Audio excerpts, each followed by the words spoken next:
Good evening and welcome to the Whisky Lover Society with me, Gert Retief. And today we are looking at Glenfarclas, especially the Heritage edition from Glenfarclas. And before I start with this, I'm just going to give a little bit of information, and I will put a timeline in the description, so that if you don't want to hear about the distillery, so you can just click forward to the nosing and tasting notes. So this is the Glenfarclas. They are still a family-owned distillery. Glenfarclas is a Gaelic word that means valley of the green grass. So something to do with the nice pasture land surrounding the distillery. They have actually a huge range of different types of whiskies at different ages, so from a 10-year-old up to a 40-year-old. I also have the 25-year-old Glenfarclas, and I will talk about that also before I do the review of the Heritage. So they also actually produce now a limited edition for the Resident Evil game series. So it's also a 25-year-old with the biohazard. So I will also put a photo of that in the description. So that's also something that just was released. And the prediction is that it is going to be a huge collectible item. It's only released in Japan. So I know people are already looking online to see if they can get one of these bottles. Some of the auction sites and the auctioneers are really trying their best to find one of these released bottles.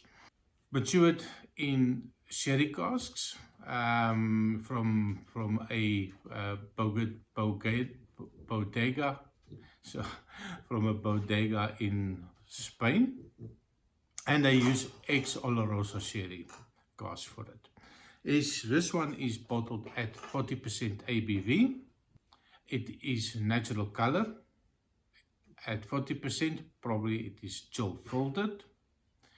The Heritage is in the beginning, it's probably still only available and destined for the French market, but of course this one I've actually bought in Holland, and is a non-age statement. And of course, if I look at the box and the bottle, I am a bit surprised that they give us no information. So everything that I just told you comes from searching the internet, and I think that is a sad situation. It is chill filtered, natural color, and this bottle will cost you around 35 euros in Europe. And well, before I start, I'm just going to have a quick read of what's on the box. And I think that is one of the things that for me it's a little bit strange. You have this a nice bottle of whiskey. I've watched so many videos where they tell you that why don't you give us information?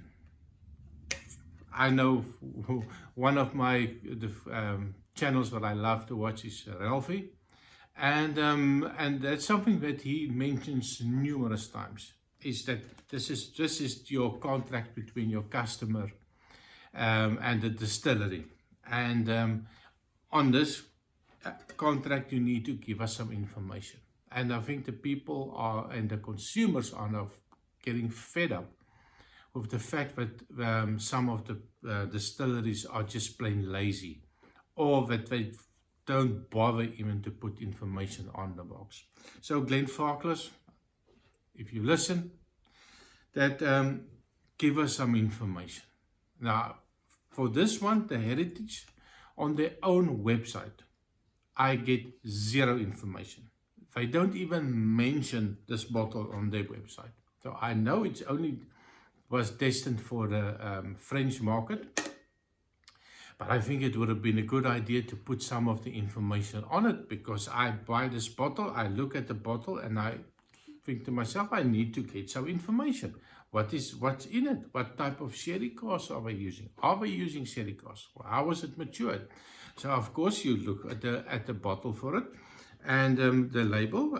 I do like the label. It's nice, simple label, but zero information. And well, only thing that I know, it's the name, Glenfarclas Heritage, Speyside Single Malt Scotch Whisky, distilled and bottled by J&G Grant, Glenfarclas Distillery, and the address in Scotland. That's it. At the back, Glenfarclas Heritage is not just a bottle of Highland malt.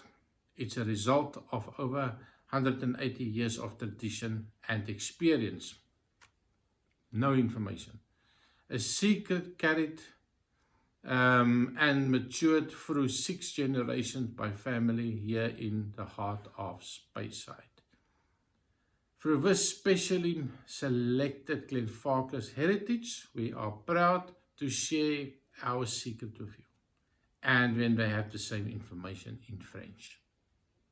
So, a lot of words, not saying a single word. Oh no, I would expect him to find the information on the bottle. I haven't even opened it yet. Same label as on the tube. No more information. At the back, color, natural color, sweet, fruity notes, beautifully balanced with sherry, fruit, vanilla, nuttiness, in respect, in perfect harmony. A lovely, easy drinking whiskey. And that's it. Bottled at 40% ABV. Now, how long was it matured? No age statement. I get that.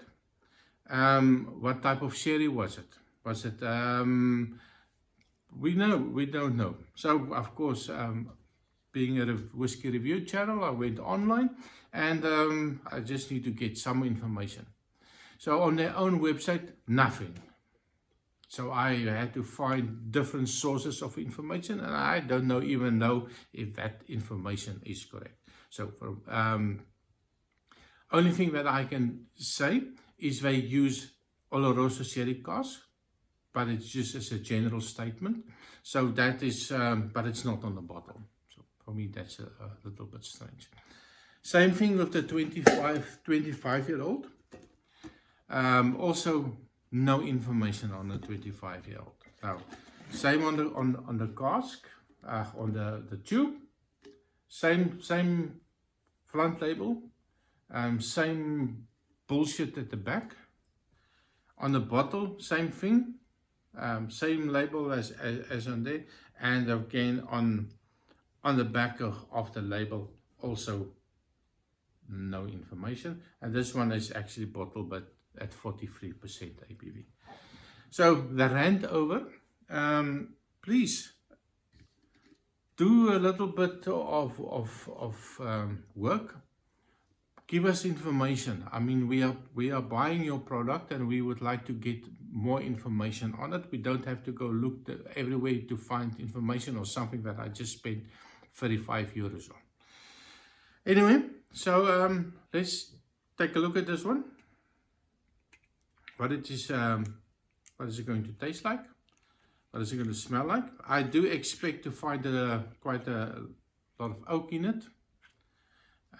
If the information is correct, that it is sherry casks made from European oak, so I do expect to find a little bit of oak in it. So, color-wise, it does say natural color. So, it's quite dark, so I would presume it is not a young whiskey. If it's natural colored, like they say, it's a good couple of years on it, maybe 8 or 9 years. I'm not sure. I'm just guessing, yeah. But nice golden color to it. So with that, on the nose, well, it is quite pleasant on the nose. I do get loads and loads of vanilla, a sweet honey, quite a floral note, a little bit of a floral note as well. Raisins, nice toffees. Wow, that is very nice on the nose. Very sweet. A little bit of a creamy note to it as well. And with the cough, of course, I think it carries the alcohol is still quite relevant or prevalent in this one. Very nice on the nose. So I'm gonna give it a little bit some time in a glass as well, and then I will come back to give a little bit more nosing notes, and then we will give it a taste. So I'm back, and I just gave it a little bit of air so that maybe some of the aromas can open up, and it did do a little bit better on the second time. And I get a little bit of a hint of peaches and a little bit of a cinnamon in the background, which is quite nice. I like the red apple and cinnamon type of flavors on nosing notes. And in this one, I do get a little bit of the red apple as well with the cinnamon. You do get the sherry, which I expect. So on the nose, quite interesting, but not really special. It is just the usual nosing notes that you will get from any sherry whiskey. So, well, on the taste, cheers.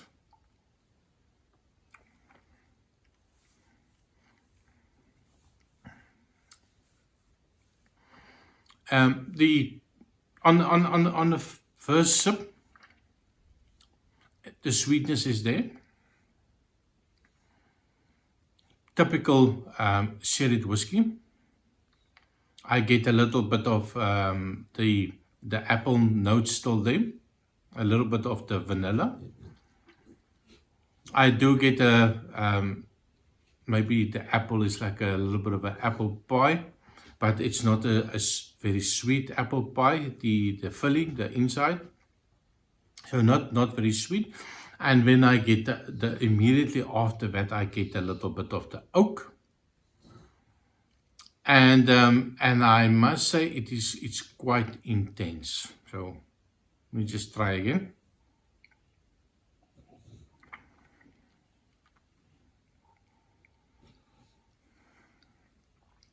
Not much on the alcohol. Definitely no need to add any water on this one. On the second one, oh, the oak is really getting out in the second one. It's very dry in the mouth as well. So it just sucked out all the water. Leaves your mouth quite on the dry side. And then I get just the oak. Loads and loads of oak. Dark, bitter coffee. And that's that. A little sweetness, hint of the apple, and then it gets destroyed by the oak. But when I go back to the nose, and I think it can't be that bad. That it smells so nice. How can something that smells so nice turn really that bad in a taste? I'll give it one more try. Yeah. So score-wise, I will give it a 70 out of 100. It's, well, maybe somebody else like the really bitter, tanny, oaky type of whiskey. Definitely this one is for you. And maybe that's the reason why they don't put this information on their website, because frankly, I would not buy this bottle again. And now I get a little bit of a sour note in my mouth as well. Not for me. Glenfarclas, yeah, for me it's a terrible whiskey. And I would not recommend this. If you like whiskey, this is maybe supposed to be a starter whiskey, but for me it's not a good whiskey. And that's it for me on the Glenfarclas. And if you like my content, please remember to like and subscribe on the channel. Hit the notification button. I actually have my first 50 subscribers, so I know it's not much for a lot of people, but for me it's a big thing that I just started my channel and I have 50. So thank you very much for watching. See you next time. Cheers.